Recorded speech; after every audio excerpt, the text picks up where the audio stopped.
Hello, welcome back to Pokemon Origins. In this episode I'll be covering Houndour and Houndoom, so let's get going. So what do we have here with Houndour? Its Japanese name is Delville, it is the dark Pokemon and is number 228 in the National Dex. It stands at 0.6 meters tall or 2 feet and weighs 10.8 kilograms or 23.8 pounds. Houndour is a dark fire type Pokemon from Generation 2. Its design is very much like a dog Pokemon, a dog-like Pokemon, sorry. And has short black fur with a red underbelly and snout. It has short pointed ears and tail, and also has white bands on its ankles and rib-like ones on its back. It also has a simplistic stylized skull on its forehead. Overall, it was mainly probably based on Cerberus of Greek or Roman mythology, or other legends of hellhounds, and its kind of body shape comes inspiration from Doberman dogs or Rottweilers.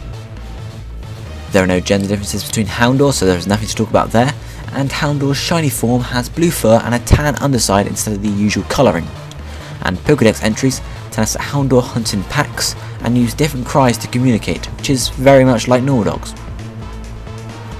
The name Delville is a corruption of devil, again referring to the hellhound, and Houndour is a combination of hound, dog, and door, which means sullen or severe. If we move on now to Houndour's evolution, Houndoom, its Japanese name is Helgar, it is also the dark Pokemon, and is number 229 in the National Dex, and stands at 1.4 meters tall or 4 foot 7 inches, and weighs 35 kilograms or 77.2 pounds. A Houndour will evolve into a Houndoom starting at level 24. Now Houndoom has a larger build than Houndour with a longer snout, and has an extra band on each ankle and back. It has a skinny tail that ends in an arrowhead and a collar with a skull pendant on it. It also has a pair of curled horns with no ears. Again, it's probably inspired by Cerberus and other hellhounds, and the body shape is that of a Doberman's. Unlike Houndour, there are some gender differences between Houndoom. For example, the females have smaller horns than the males. And very much like Houndour, Houndoom's shiny form has blue fur with a tan underside. And Pokédex entries tell us that when Houndoom becomes angry, its flames contain toxins, and if you are burned by these flames, the pain will never stop. Wow, that is a bad Pokemon. And long ago in the past, Houndoom's howls were imagined to be the call of the Grim Reaper, which is a very cheery thought.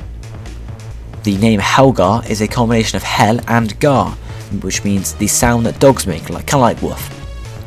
And Houndoom is a combination of hound and doom, referring to the hellhound, devil, stuff like that. Looking quickly at some size comparisons, you can see neither of these Pokemon are taller than me. They are about, Houndour is normal dog height, whereas Houndoom is a bit larger dog, more, tiger size. And finally looking at some sprite analysis, in Gold, Silver and Crystal, Houndour's sprites actually had kind of more of a red tinge than we have now, as they were much more fiery, whereas when we get to Generation 3 they lose all this kind of red tints and just become black and carry on. This carries through to Generation 4 and Generation 5 with not much change. The same applies to Houndoom really. In Gold and Silver it has these red tinges, however in Crystal it does not, whereas Houndour did. And also in Gold Sprite it is worth pointing out that it is actually breathing flames, so that's not really something we see much in sprites. Anyway, when we get to Generation 3, 4 and 5, it pretty much carries on the same through there, it's not much of a difference.